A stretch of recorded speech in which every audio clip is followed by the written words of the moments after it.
قرآن پاک نے فرمایا حملت امہ کرہا ووضعتہ کرہا، یہ دکھوں میں اٹھاتی ہے، دکھوں میں جنم دیتی ہے، پھر دکھوں میں بچے کی پرورش کرتی ہے۔ یہ نہیں سوتا تو وہ بھی نہیں سوتی، یہ روتا ہے تو وہ بھی روتی ہے، یہ ہنستا ہے تو وہ بھی ہنستی ہے۔ اس لیے اللہ کے رسول صلی اللہ علیہ وسلم سے ایک صحابی نے پوچھا، اللہ کے بعد سب سے زیادہ مجھ پر کس کا حق ہے؟ رحمت عالم صلی اللہ علیہ وسلم نے فرمایا تیری ماں کا۔ وہ کہنے لگا سما، پھر حضور نے فرمایا تیری ماں کا۔ اس نے عرض کیا سما، پھر حضور نے فرمایا تیری ماں کا۔ پھر پوچھا حضور اس کے بعد؟ رحمت عالم صلی اللہ علیہ وسلم نے فرمایا سما ابو کا، اس کے بعد تیرے باپ کا حق ہے۔ ماں بڑی قربانیاں دیتی ہے، اس لیے ماں کا دل نہ دکھایا کرو۔ سرکار دو عالم صلی اللہ علیہ وسلم کی خدمت میں اطلاع آئی، ایک شخص کئی دن سے سکرات میں مبتلا ہے، جان نہیں نکل رہی،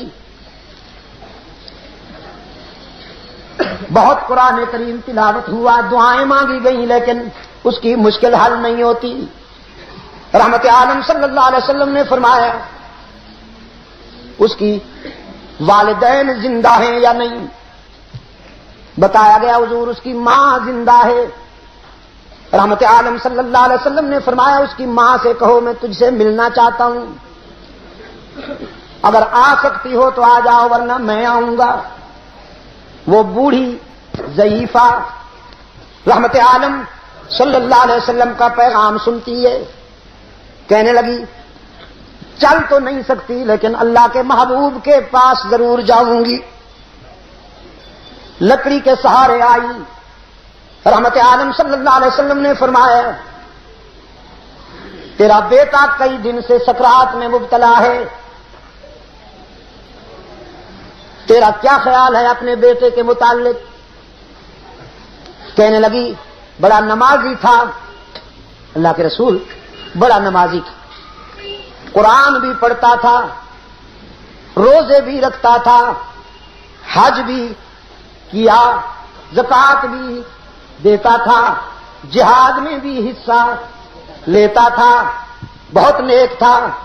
رحمت عالم صلی اللہ علیہ وسلم نے فرمایا یہ تو ٹھیک ہے، تو اس پر راضی ہے کہ نہیں؟ اس بوڑھی کی آنکھوں سے آنسو جاری ہو گئے، کہنے لگے نہیں حضور، میرا دل دکھایا ہے اس نے، میرا دل دکھایا ہے۔ ایک دن اس کی بیوی کے ساتھ میرا کچھ تلخ کلامی ہو گئی، تلخ کلامی ہو گئی۔ میں نے کہا میرا بیٹا آ جائے اسے بتاؤں گی کہ تو گستاخ ہے۔ میرا بیٹا آیا، میرے بتانے سے پہلے اس کی بیوی نے کچھ کہہ دیا۔ میں جب اپنے بیٹے کے سامنے گئی تو میرے بیٹے نے میری کوئی نہ سنی، بیوی کے بھڑکانے میں مشتعل تھا، غصے میں درد دل بیان کر رہی تھی، اور میرے بیٹے نے غصے میں آ کر اپنا جوان بازو اٹھایا اور تیز تھپڑ میرے چہرے پہ دے مارا۔ میں دور جا گری۔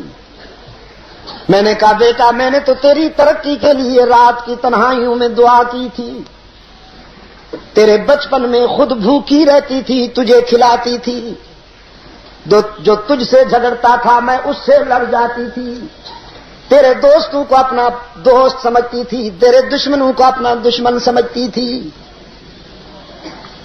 تو بیمار ہوتا تو ساری رات تجھے اٹھا کر میں لوریاں دیتی، لیکن آج تیری جوانی میرے لیے رسوائی کا سبب بن کر آئی ہے۔ تو کتنا نمک حرام نکلا۔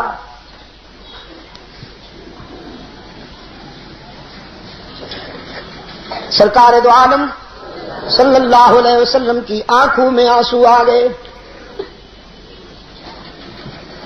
صحابہ سے فرمایا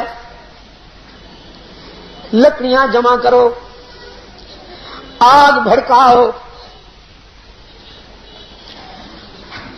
پھر مجھے بتاؤ۔ بوڑھی کہتی اللہ کے رسول آگ کیوں؟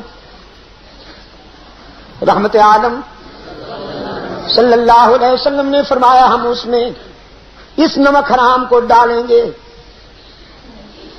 جس نے بوڑھی ماں کے چہرے پہ تھپڑ مارا وہ اسی قابل ہے کہ اسے آگ میں ڈال دیا جائے۔ بوڑھی زاروں قطار رونے لگی، کہنے لگی نہیں نہیں نہیں اللہ کے رسول، میرے بیٹے کو آگ سے بچا لیجئے۔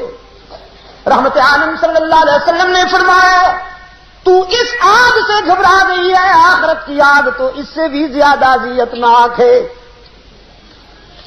وہ بوڑھی کہنے لگی کوئی شکل ہے بچ جانے کی کہ میرا بیٹا اس آگ سے بھی بچ جائے، اس آگ سے بھی بچ جائے؟ نعرہ تکبیر، نعرہ تکبیر، اہل صحابہ، اہل صحابہ،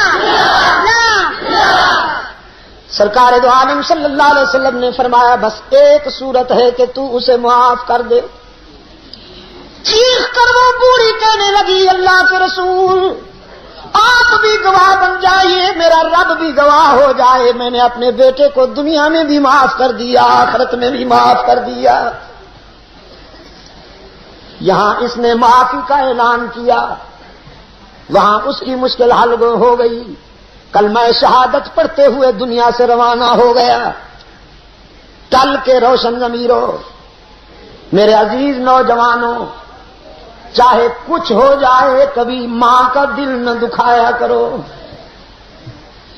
کامیابی کی چابی دے رہا ہوں آپ کو، چابی، چابی کو کیا کہتے ہیں پشتو میں؟ کلید، کنجی، کلید تو فارسی اس میں، ہاں فارسی میں کہتے ہیں۔ اس کا مطلب ہے آپ نے کچھ فارسی سے چرا رکھا ہے، کچھ عربی سے چرا رکھا ہے، پتہ چل رہا ہے آہستہ آہستہ، مجھے پتہ چل رہا ہے۔ تو چابی آپ کو کنجی دے رہا ہوں کامیابی کی،